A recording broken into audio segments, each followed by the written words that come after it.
There's a moment every woman remembers when the butterflies in her stomach suddenly turn into bricks. It's when the man she trusted, the one who made promises in whispers and eye contact, says something that doesn't sit right. And her heart knows it before her mind catches up. But instead of walking away, she stays.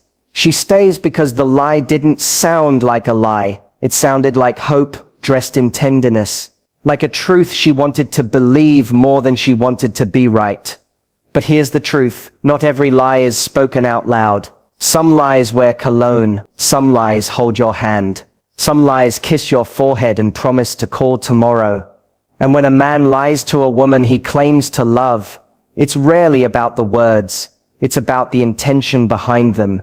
It's about control. It's about manipulation. It's about keeping you just unsure enough to stay loyal while he stays selfish. So today, I want to strip the facade, not to make you bitter, but to make you free. Because once you recognize the 6 most common lies men tell, disguised as affection, disguised as confusion, disguised as love, you won't just dodge pain, you'll reclaim power. The kind of power that turns longing into clarity, fantasy into truth, and self-doubt into self-respect. Let's begin where it always begins, with a lie that sounds like love, but isn't. I'm just not ready for a relationship right now. It's the most gentle, most polite, most deceptively considerate dagger a man can hand you. And the worst part? It sounds so reasonable, so rational, so kind. But here's the secret no one tells you. When a man says this, he's not really saying he's not ready for a relationship. He's saying he's not ready for a relationship with you. It stings, doesn't it? But truth often does. And truth, unlike lies, doesn't waste your time. Let me take you back to the story of Emma, a bright, radiant woman with ambition in her career and patience in her heart. She met Tyler at a work event. He was funny, intelligent, and emotionally open. Or so she thought. He told her from the start, "I'm not in a place to date seriously. I just got out of something complicated." Emma, the ever-understanding woman, nodded. She said to herself, "He's healing, he needs time, I'll be patient." She became his therapist, his comfort zone, his soft place to land, and in return, she got breadcrumbs. He'd text her on lonely nights. He'd be vulnerable when it served him. He'd flirt just enough to keep her heart invested, but never enough to make her feel chosen. And 6 months later, Emma saw a photo of Tyler with another woman, holding hands in Paris, #great. Suddenly the man who wasn't ready for a relationship was planning weekends away with someone else. It's not just Emma, it's millions of women. It's women who believe that if they love hard enough, wait long enough, nurture patiently enough, a man will wake up and realize what he has. But real love doesn't require convincing. A man in love doesn't hesitate. He claims you. And when a man says he's not ready, believe him, but don't wait for him. Walk, not because he's evil, not because he's broke, but because your life is too precious to be a supporting character in someone else's healing phase. This lie persists because it sounds so honorable, but it's not honorable to keep someone emotionally hostage. If he were truly healing, he wouldn't be stringing someone else along. It's not you, it's me. Another poetic lie. Another escape hatch dressed in humility. It's the kind of phrase that's designed to end a conversation, not begin a real one. Because when a man says it's me, what he really means is, I don't want to tell you the truth, because the truth might hurt you, or worse, it might make me look bad. Let's dissect it. Sometimes, yes, it really is him. He's emotionally unavailable. He's afraid of commitment. He's caught in self-sabotage patterns. But instead of doing the hard thing, communicating that with honesty, he uses the soft exit. The soft exit feels like a pillow, but it suffocates clarity. And sometimes it's not even about him. It is about you, and he just doesn't have the courage to admit he's lost interest. That the chemistry faded, or that someone else entered the picture. You deserve better than vague apologies and half-truths. You deserve honesty, even if it stings, because at least honesty helps you heal. Lies keep you stuck in the analysis spiral. Look at history. Queen Elizabeth I, the Virgin Queen, ruled alone, without ever marrying. She could have blamed her solitude on being too busy or said it's not you, it's me, to suitors who tried to win her hand. But instead she made a decision, stuck to it, and made it clear that's power. Too many men today want the benefits of companionship without the responsibilities of clarity. They want you to understand their indecision. They want you to sympathize with their emotional confusion, but you were not born to be someone's emotional buffer. So when you hear, it's not you, it's me, don't chase after what he really meant. Don't stay up dissecting the subtext. Don't text your friends for breakdowns. Translate it simply, he doesn't want to try, and that's enough of a reason to walk. I swear she's just a friend. This one cuts deep, because it asks you to doubt your intuition, and a woman's intuition, it's not just a feeling, it's wisdom accumulated through generations of survival, heartbreak, and resilience. When a man says this, sometimes he's right, sometimes he has female friends, and he's respectful and loyal, but sometimes, and you'll feel it in your bones, he says it to dismiss your discomfort, to paint you as paranoid, to gaslight your instincts. There's a difference between transparency and secrecy. A man who truly respects you doesn't make you feel crazy for asking questions. He doesn't dodge your feelings with defensiveness. He invites you into his world with openness. Let's talk about Eliza, a woman I coached who was dating a man named Jordan. Jordan was charming, thoughtful, but guarded. He often mentioned his friend, Maya, with whom he had inside jokes, late-night texts, and secret hangouts. When Eliza expressed her concern,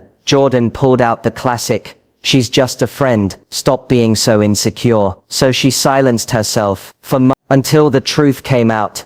He had dated Maya years ago, never truly let her go, and emotionally cheated on Eliza for nearly a year.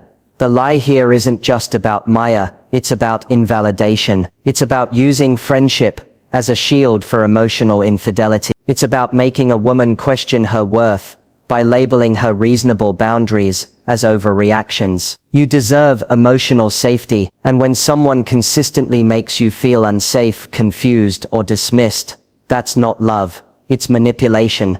Trust your gut. It's your oldest philosophical insight. In Plato's Republic, Socrates explores the concept of the noble lie, stories told to maintain harmony or social order. In relationships, men often tell noble lies to avoid conflict or guilt. But just like in Plato's ideal society, where the noble lie ends up enslaving people mentally, these romantic lies enslave your emotional freedom, because what seems noble, spared feelings, delayed hurt, ends up being cruel in its consequences. A lie told to protect you is still a lie, and lies don't protect, they delay. They corrode trust slowly, like rust on steel. You can't build a future on words that weren't real to begin with. And when someone lies to you, it's not just about deception, it's about control. Control over your decisions, your emotions, your future. Recognizing these lies is not about becoming cynical, it's about becoming wise. Wisdom is not the absence of pain, it's the ability to see clearly in spite of it. The lie that's hardest to see is the one wrapped in everything you've ever wanted to hear. Because it doesn't come as a red flag. It doesn't come as an excuse. It comes as a fantasy. A sentence so beautiful it sounds like a fairy tale, until you realize it was written by someone who never planned to stay for the ending. I promise this time will be different. If you've heard it, you know the weight of those words. You know how your heart both leapt and broke at the same time. Because deep down, you remembered how it was the last time. The promises, the sweet words, the slow fade, the heartbreak. But hope has a way of reviving even the most shattered dreams.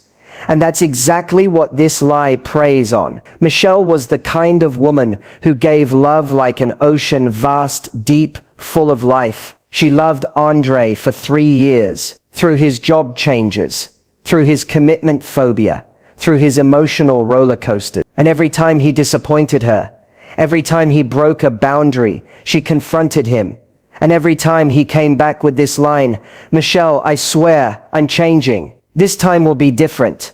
And for a week, it was. He'd be more attentive. He'd open up. He'd even book a dinner reservation or talk about the future. But the change was never sustainable, because it was never sincere. It was reactive, not proactive. It wasn't rooted in transformation. It was a performance to buy time. What Michelle didn't understand until it was too late was that consistency is a love language. That real change doesn't need to be promised. It just happens, quietly, daily, with intention, not with dramatic gestures, but with accountability. When a man has to convince you that he's changing, but you see no lasting action, what you're experiencing isn't growth, it's manipulation. And often it's a form of emotional abuse called intermittent reinforcement. That's a psychological pattern where someone gives you just enough reward, just enough affection, hope, and kindness to keep you addicted. It's the same strategy used in casinos. Random payouts, random wins. So you keep playing, keep pulling the lever, hoping this time will be the jack, but you're not a gambler. You're a human being, and your heart is not a slot machine. Let's step back into history for a moment. King Henry VIII made many promises to the women in his life. He promised Anne Boleyn the world, promised her marriage, power, love, and for a time he gave it. But Anne learned too late that promises made in the heat of desire are not the same as promises made in the light of commitment. Because a man can swear to change with tears in his eyes, but tears don't build trust. Action does. Time does. Repetition does. A real man doesn't say, "This time will be different." He shows you that it is. Through presence, through discipline, through radical responsibility. So if a man needs to say it out loud, again and again, you must ask yourself, why is he trying so hard to convince you of something that should be visible? Without words, you cannot build a life with someone whose growth exists only in potential. Potential is a promise with no deadline. You need reality. You need results. And sometimes the most loving thing you can do for both of you is to stop giving him another chance to prove what he's already failed to show. You're overreacting. This one doesn't sound like a lie, but it's a lie told not to deceive you about facts, but to deceive you about yourself. It's the kind of lie that doesn't just cause doubt. It creates it. It makes you question your memory, your instincts, your ability to read the room, read people, and worst of all, read your own words. Danielle was dating Chris, a guy who never raised his voice, never hit her, never called her names. But when she tried to bring up things that made her uncomfortable, his flirtatious texts with exes, the way he'd disappear for hours without explanation, he'd smile and say, "You're overreacting." At first, Danielle would push back, but over time she internalized his words. She stopped trusting herself. She started apologizing for feeling things. She began rewriting the story to fit his version of it. And in doing so, she shrank, quietly, slowly, until her sense of self became a shadow. This is classic gaslighting, a form of psychological manipulation, designed to make someone doubt their reality. And here's the most dangerous part. Gaslighting doesn't scream, it whispers. It makes you feel small in such subtle ways that you begin to participate in your own silencing. So let's make this clear right now. You are not overreacting when you express hurt. You are not overreacting when you ask for clarity. You are not overreacting when something feels off. If it matters to you, it matters. Full stop. And any man who truly values you will never use your emotions against you. He won't pathologize your intuition. He won't weaponize your feelings to shut down a conversation. He will lean in. He will listen. He may not agree, but he will respect that your emotional safety is not negotiable. In ancient Japan, samurai had a principle called meiyo, or honor. It was not about being perfect. It was about acting with integrity, especially when someone entrusted you with their vulnerability. Relationships should be a modern version of meiyo. If you hand someone your truth, they should protect it, not use it against you. When a man repeatedly tells you you're overreacting, he's not just being dismissive, he's training you to suppress your truth. That is not love, that is control. And you, my friend, are too powerful to be caged by someone else's inability to face accountability. I never meant to hurt you. This might be the softest lie of all, because it sounds like remorse. It sounds like sadness. It sounds like he cares. But let's dig deep. I never meant to hurt you implies that the pain was accidental, that your suffering was an unfortunate side effect, not the consequence of a choice. But choices have consequences. If someone lies to you, cheats on you, leads you on, ghosts you, disrespects your time, invalidates your emotions, that wasn't an accident, that was a decision. They may not have intended to hurt you, but they knew what they were doing had the potential to cause pain, and they did it anyway. That's not an accident, that's disregard. Think of the drunk driver who crashes into someone. He didn't wake up that morning planning to hurt anyone, but he chose to drink, he chose to drive, and that choice ended in devastation. Intent doesn't erase impact. Love isn't just about not wanting to hurt someone. It's about actively choosing to protect them every day, even when it's inconvenient, especially when it's inconvenient. Sophia was dating a man who lied to her about seeing other women. When she found out, he cried, told her, "I didn't mean to hurt you," and she forgave him. But the behavior continued. New lies, new secrets, new wounds.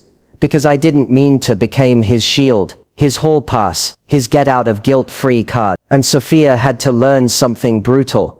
A man who truly didn't want to hurt you would change his behavior, not just his words. Remorse is not a feeling, it's a lifestyle. It's the repeated, disciplined choice to never put your partner in the same pain again. So here we are. 6 emotional landmines, dressed as sweet nothings. And maybe you've heard one. Maybe you've heard all 6. But you're not foolish for believing them. You're human. You believed because you loved, because you hoped, because you saw the good in someone. And that is not your shame. That's your strength. But now you see, now you know, and what you do with this knowledge, that's where your power begins. You survived the lie. Now it's time to reclaim the truth. There's a moment after the tears dry, after the silence settles, after the illusion shatters, when a woman stands at the edge of her own rebirth. It's not always dramatic. It's not always loud, but it's sacred. It's the moment she realizes she has been waiting for someone to choose her, not knowing that she was the one she needed to choose all along. That's where we begin now. Because it's not enough to see through the lies, you must unlearn the belief that kept you available for them in the first place. Let's talk about one of the deepest wounds many women carry. The fear of being too much and not enough at the same time. Too emotional, too sensitive, too opinionated, not sexy enough, not chill enough, not silent enough, not simple enough. These fears don't show up overnight. They're stitched into the fabric of your upbringing, society's expectations, cultural myth. They're whispered into your ears through fairy tales, reinforced by movies, and driven home by every man who said, "You're great." So when a man lies, and that lie confirms your worst fear that you're not worthy of truth, not worthy of consistency, you don't just grieve him. You grieve the version of yourself that was still hoping she was lovable. But here's the truth he didn't tell you. Here's what the lie tried to bury. You have always been enough. You were just loving someone who couldn't meet you there. And that's not a reflection of your worth. It's a reflection of his limitations. Let's anchor this in real history. Frida Kahlo was one of the most powerful, expressive, uncontainable women in modern art. She loved with the full fire of her soul. She wrote about heartbreak, painted her pain, exposed her insecurities with raw, unapologetic beauty. Her relationship with Diego Rivera, brilliant but complicated, was riddled with infidelity and emotional betrayal. Frida could have folded, could have shrunk herself, but instead she turned her pain into art, into revolution, into immortality, because some women are too powerful to be destroyed by a man's inability to rise to the occasion. And maybe you're one of them. You see, lies are not just manipulations of words. They're assaults on your reality. When someone lies to you over and over, they're trying to reshape your view of the world, of love, of yourself. That kind of manipulation leaves marks that go far deeper than betrayal.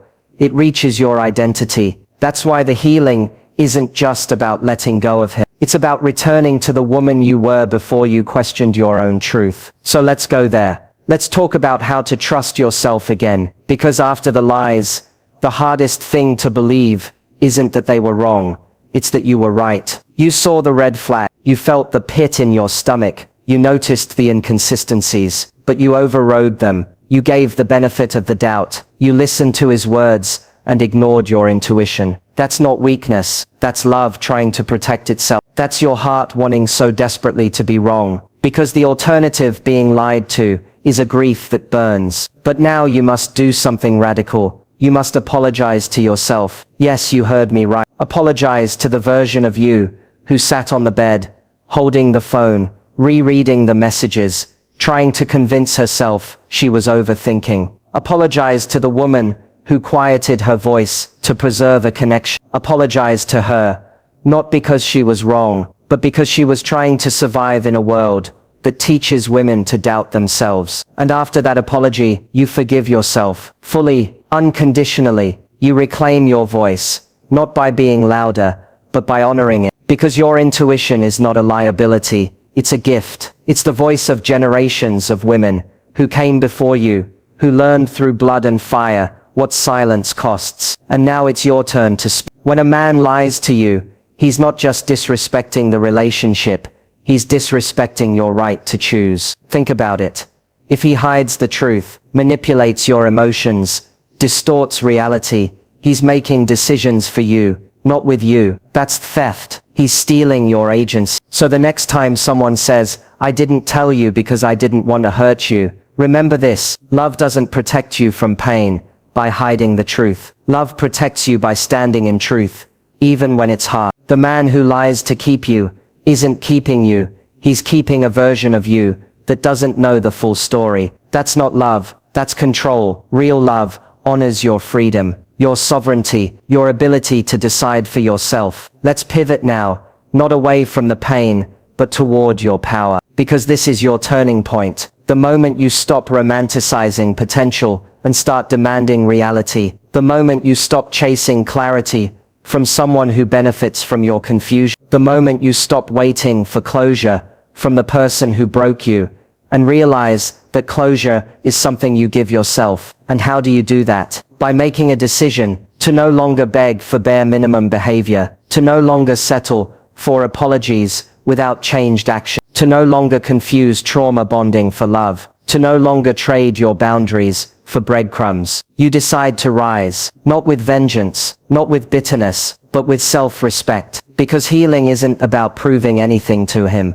It's about returning home to yourself. And maybe that means taking a break from dating. Maybe that means going to therapy. Maybe it means reading every book you can find on emotional resilience. Maybe it means finally blocking his number, even if you still love him. You don't need to be perfect to move on. You just need to be done with the version of you who tolerated emotional poverty in the name of potential. Let's revisit a final story. Maya Angelou, the poet, the legend, once said, "When someone shows you who they are, believe them the first time." She didn't say when someone tells you who they are. She said shows you, because the truth is always in the pattern. A man may lie once, but a liar lies consistently. And while forgiveness is noble, repeating cycles is. You are not required to stay in the fire just because you've already been burned. Walk out, even if you're limping, even if you're shaking, even if you're crying, because what's waiting on the other side is not just healing, it's a whole new standard, a standard built on truth, on peace, on emotional safety, and most of all, on you knowing exactly who you are. So here we are at the edge of everything. Not just the end of a story, but the beginning of something far more profound, your transformation. You've walked through the fire. You've seen the lies. You've felt the burn of betrayal, the ache of denial, the slow erosion of trust. But here's the truth you must now hold in your heart. You are still standing, and that means you've already won. Because what breaks most people didn't break you, it revealed you. It showed you the places inside that still needed healing. It forced you to confront not just what they did, but what you allowed. And in doing so, it gifted you the most painful kind of wisdom. The kind you earn, not learn.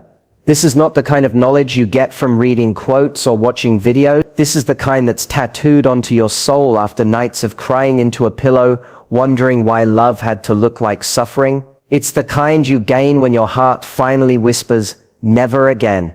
So let's talk now, not about the men who lied, but about the woman who rises. Because while this started with his deception, it ends with your declaration. There is a moment in every woman's life when she gets tired. Not physically tired, but soul tired. Tired of shrinking herself to be liked. Tired of forgiving behavior that would never survive in reverse. Tired of waiting for someone to tonally recognize her value. And in that moment, something sacred happens. She stops performing. She stops explaining. She stops begging. She gets up, she breathes, and she reclaims her name. No longer the one who always gives him another chance. No longer the understanding one. No longer the ride or die. She becomes the one who left. The one who chose herself. The one who broke the cycle. The one who said, this is not what love feels like. I'm done confusing pain with passion. And when that happens, when a woman stops trying to change a man and starts changing her own life, the entire world shifts. Because a woman who's no longer at war with herself is the most powerful force on earth. So now let's arm you, not with fear but with clarity. Here's what the next chapter looks like when you refuse to be fooled again. You no longer believe in potential, you believe in patterns. You no longer get swept away by charm, you watch for consistency. You don't mistake apologies for change, you wait for behavior.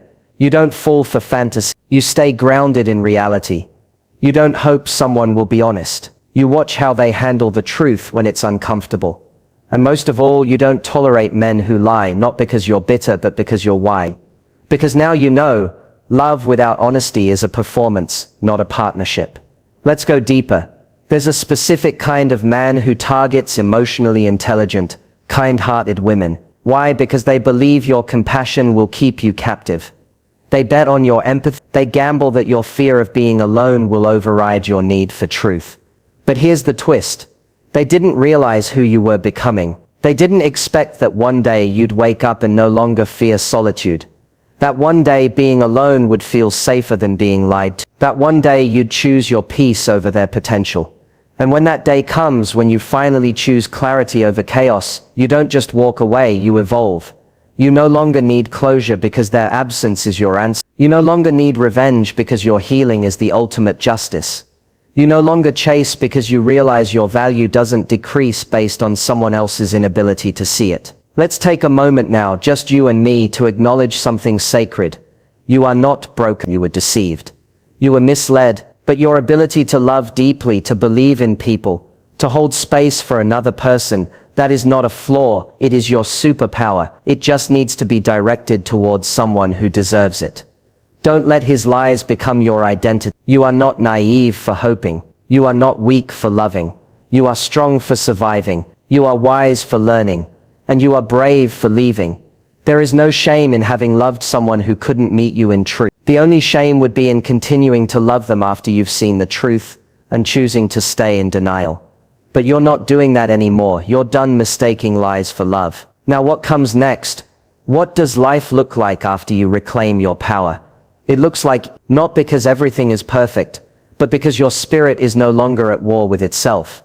It looks like peace, the kind you don't have to beg for, the kind you protect with strong boundaries and a soft heart. It looks like relationships that nourish, not drain, that expand, not diminish, that tell the truth even when it's hard. Because they respect your intelligence, you become the kind of woman who listens to her intuition the first time. The kind of woman who doesn't stay just because she's invested time, because she values her future more than her history. The kind of woman who doesn't lower her standards to avoid loneliness, because she knows solitude isn't empty when it's full of self-respect. And one day you'll look back at the man who lied and feel something surprising. Not rage, not regret, but relief. Because he was the catalyst. He was the spark that ignited your awakening. Without his deception, you might have stayed asleep. But now you're wide awake. You've stepped out of the illusion. You've come home to yourself, and nothing is more magnetic, more powerful, more unshakable than a woman who knows her worth and refuses to let anyone rewrite it. So let this be your final word, not to him but to yourself. I forgive myself for not knowing sooner. I honor myself for walking away. I promise myself I will never again settle for anything less than truth. Because I am done confusing love with lies. I am done begging for honesty. I am done with men who play games with my heart. I choose me now, fully, fiercely, forever. And that beautiful soul is the beginning of everything. This was 6 lies men tell women. Don't be fooled. But more than that, this was your wake-up call. If this message moved you, share it with the women who need it. Subscribe for more truth. And remember, your heart is not a playground. It's a temple. Protect it accordingly. You've got this, and the world needs you whole. When the dust settles, after the truth explodes, after the lie is exposed, there's a strange quiet. You no longer wake up waiting for the good morning text that never came. You stop checking your phone with that dull ache in your chest. The silence becomes familiar, and then something miraculous happens. You begin to hear yourself again. It's faint at first. The voice inside you, the one that got buried under compromise, under fear, under his needs, starts whispering. And what it says is this: you deserve better. Not because you're perfect, but because you're human and you've suffered enough. This is where we begin the rebuild. Because spotting the lies isn't the final destination, it's the awakening. Now we build the life, the mindset, the heart space where deception cannot survive. Let's start with this. Boundaries are not walls. They are gates. They don't keep out love. They keep out confusion. A man who lies thrives in ambiguity. He uses silence as a strategy. He exploits your empathy. But when your standards are rooted in self-respect, not fear, you become unshakable. Not because you never feel pain, but because you know what your soul can no longer afford. So let's clarify what that looks like. The rebuild begins with you. Too many women try to protect themselves from heartbreak by analyzing every man's intentions. They Google red flags. They screenshot texts for their friends to decode. They replay conversations like detectives. But let's be honest, there's a deeper reason for this. You're not trying to understand him. You're trying to protect yourself from repeating the same pain. But here's the truth. Safety doesn't come from decoding someone else's behavior. It comes from learning to trust your response to it. You can't stop a man from lying, but you can stop yourself from staying once the truth reveals itself. That's power. That's emotional adulthood. That's self-leadership. You see, every time you choose silence over self-betrayal, every time you say no, even when your body craves yes, every time you walk away, even when your heart is still bleeding, you become the woman who can't be lied to, because you can't be fooled by your own denial. Let me ask you something. What are you really afraid of when you hear the truth? Is it the loss of the relationship, or is it the death of the fantasy? So many women don't want the man they're with. They want who he could be. They fall for the moments, the glimpses, the words, the potential. But here's the thing about potential. It isn't love. It's a contract you signed without his agreement. It says, if I love him enough, maybe he'll grow. Maybe he'll change. Maybe he'll see me the way I deserve to be seen. But you don't want to be with a man who might choose you one day. You want to be with a man who's choosing you now, with consistency, clarity, and honesty. Not someone who dangles the idea of a future to control the present. And when you finally accept that, something radical happens. You stop performing. You stop chasing. You stop shrinking. You stand in your worth, fully, freely. Because when you've rebuilt your standards on truth, you no longer negotiate with dishonesty. Let's talk about the power of emotional sobriety. When you've been lied to, your nervous system becomes addicted to the chaos, the highs and lows, the apologies and withdrawals, the endless cycle of confusion. It's not just painful, it's intoxicating. And walking away from that kind of emotional drug can feel like detox. You'll crave the adrenaline, the validation, the attention, but that doesn't mean you miss it. It means you're learning to live without the chemical chaos. Don't confuse the absence of drama with the absence of love. Peace is foreign when all you've known is emotional starvation. So when a good man shows up, one who tells the truth, who communicates directly, who doesn't keep you guessing, you may not trust it at first. You may feel bored. You may doubt his intentions. That's not intuition, it's trauma. Let yourself relearn what safe feels like. Now let's dive into standard setting. Not the Instagram quote kind, but the deep, practical kind that rewires your inner landscape. Here are 3 unshakable truths to anchor in your next chapter. If you have to investigate, you already have your answer.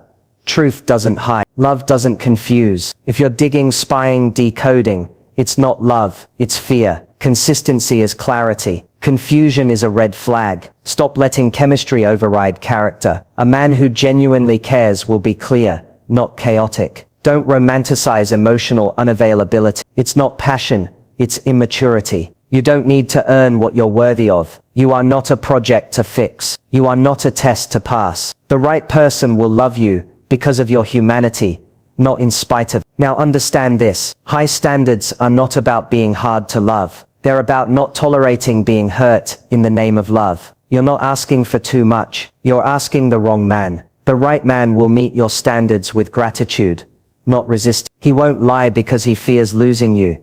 He'll tell the truth because he honors your presence. He won't manipulate you to stay.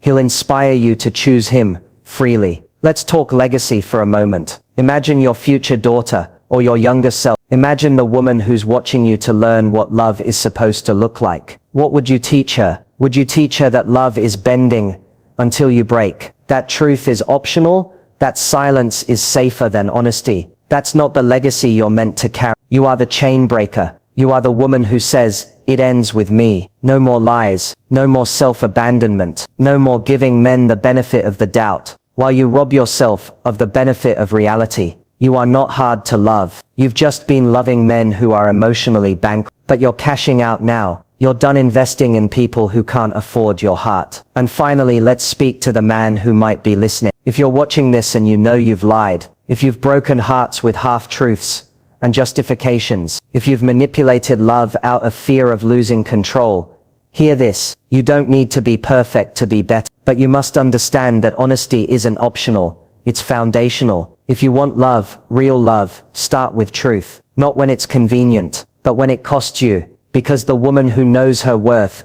can smell dishonesty a mile away, and she won't wait around for you to catch up. She will walk, not because she doesn't love you, but because she finally loves herself more.